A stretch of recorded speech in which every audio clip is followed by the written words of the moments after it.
Bismillahirrahmanirrahim. Assalamualaikum warahmatullahi wabarakatuh. Salam sejahtera, Om Swastu, Namo Buddhaya. Innal hamdalillah nahmaduhu wa nasta'inuhu wa nastaghfir wa na'udzu billahi min sururi anfusina wa min sayyiati a'malina may yahdihillahu fala mudhiyalah wa may yudhlil fala hadiyalah. Asyhadu an la ilaha illallah wa asyhadu anna Muhammadan abduhu wa rasuluh. Amma ba'du. Pertama-tama, marilah kita panjatkan puja dan puji syukur atas kehadirat Allah Subhanahu wa Ta'ala, yang mana telah memberi kita nikmat sehingga kita dapat berkumpul di via YouTube yang insya Allah penuh barokah ini. Yang kedua, tak lupa pula kita hanturkan salawat beserta salam kepada Nabiullah Muhammad Sallallahu Alaihi Wasallam, yang mana telah membawa kita dari zaman jahiliyah hingga zaman Islamiyah. Yang sama-sama kita hormati Ibu Jevi Mutiara SEMM selaku dosen pengempu manajemen keuangan, dan beserta teman-teman sekalian yang kami banggakan. Di sini kami dari kelompok 7 mendapatkan amanah dari tugas manajemen keuangan yang berjudul Capital Asset Pricing Model. Izinkan saya memperkenalkan nama-nama dari tim kelompok 7.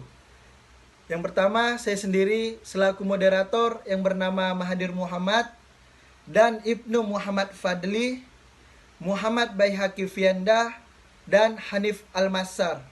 Berikut beberapa rumusan masalah. Yang pertama, pengertian dasar CAPM. Kedua, pengertian kapital aset pricing. Ketiga, asumsi model CAPM. Keempat, fungsi CAPM. Kelima, rumus CAPM. Keenam, istilah dalam CAPM. Ketujuh, pengertian IHSG. Kedelapan, fungsi IHSG. Kesembilan, resiko dan retrum. Dan yang ke-10 yakni kesimpulan. Konsep dasar yang pertama yaitu Capital Asset Pricing Model atau CAPM diperkenalkan oleh Sir Dinner dan Mosin pada tahun 1960-an. Yang kedua, model CAPM merupakan pengembangan teori portofolio yang dikemukakan oleh Markowitz dengan memperkenalkan istilah baru yaitu risiko sistematik atau systematic risk dan risiko spesifik atau risiko tidak sistematik, atau disebut juga dengan specific risk atau unsystematic risk. Ketiga, pada tahun 1990 William Sharpe memperoleh Nobel Ekonomi atas teori pembentukan harga aset keuangan yang kemudian disebut dengan Capital Asset Pricing Model atau CAPM. Pengertian CAPM. CAPM adalah suatu model yang dikembangkan untuk memperkirakan situasi keseimbangan dari risiko yang ada pada setiap aset seimbang. CAPM dapat menjelaskan hubungan risiko dengan return yang diinginkan perusahaan. Maksudnya, sebagai model keseimbangan harga aset modal, CAPM adalah salah satu alat ukur untuk memprediksi hasil yang diinginkan dari suatu aset berharga. Dalam model CAPM juga dikenal istilah risiko sistematik atau systematic risk, dan risiko spesifik atau risiko tidak sistematik biasa disebut dengan specific risk atau unsystematic risk. Pada praktiknya, CAPM adalah salah satu model pendekatan aset pricing yang sederhana. CAPM dapat dijadikan acuan bagi para investor untuk menggambarkan kejadian di pasar aset berharga yang cukup kompleks untuk dipahami.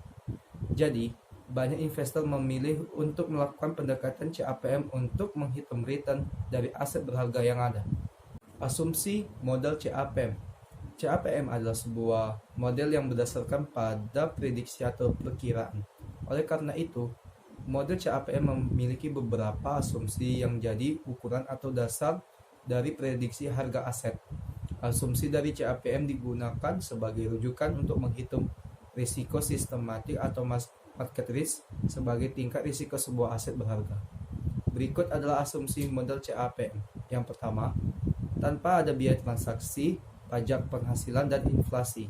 Yang kedua, investor dapat berinvestasi dalam jumlah berapapun.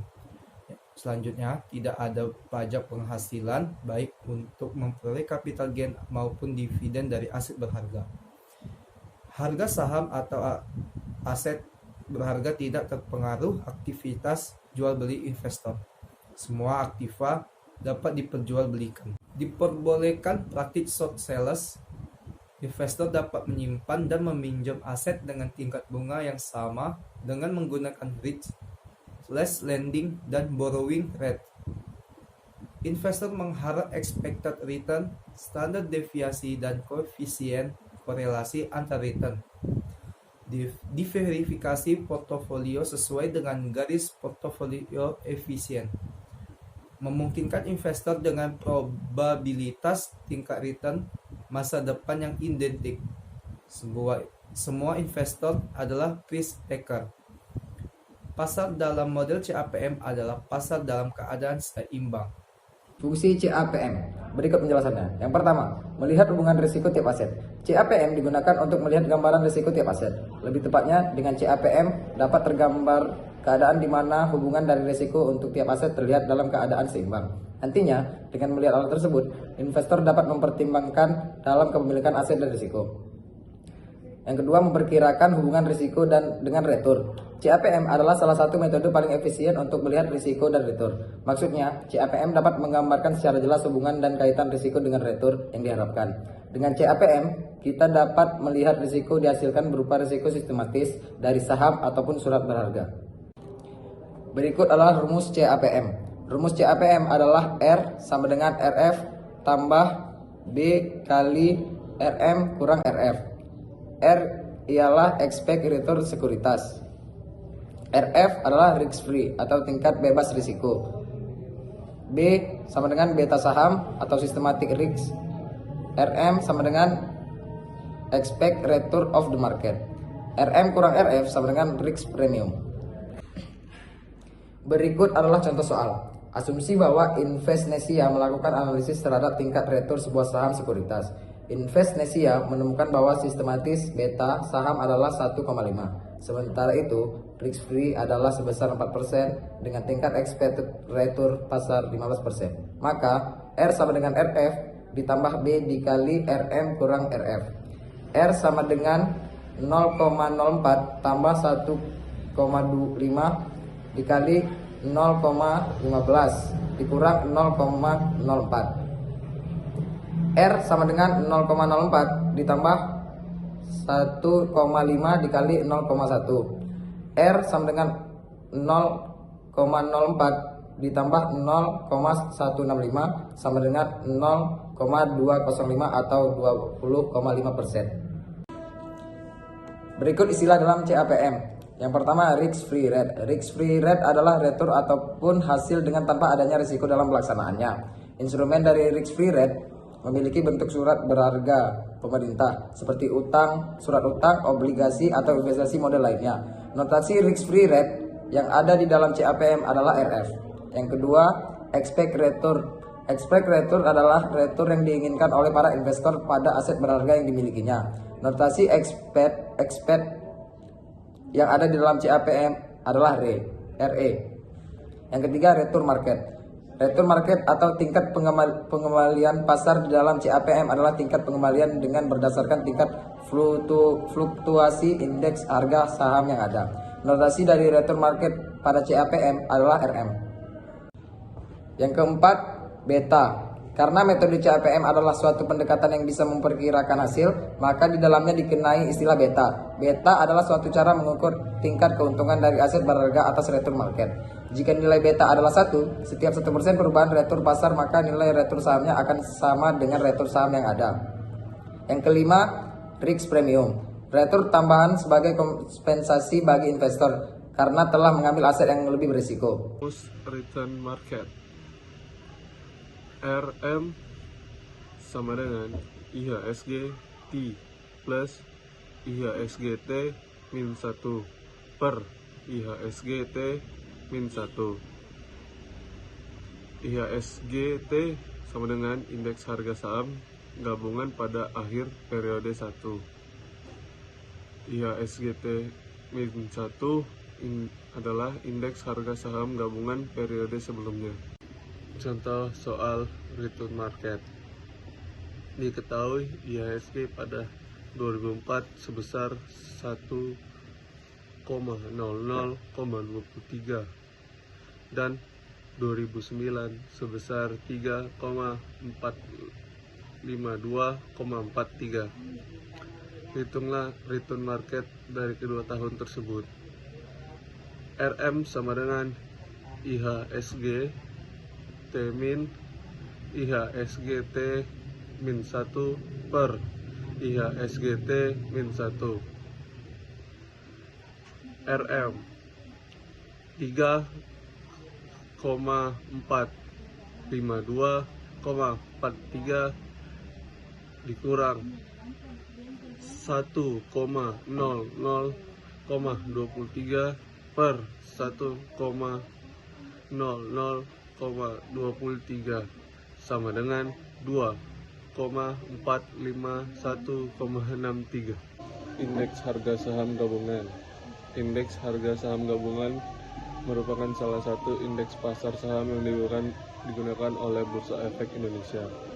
IHSG diperkenalkan pertama kali pada tanggal 1 April 1983 sebagai indikator pergerakan harga saham di BIJ. Indeks ini mencakup pergerakan harga seluruh saham biasa dan saham preferen yang tercatat di BI. Fungsi IHSG. Pertama, mengestimasikan tingkat keuntungan.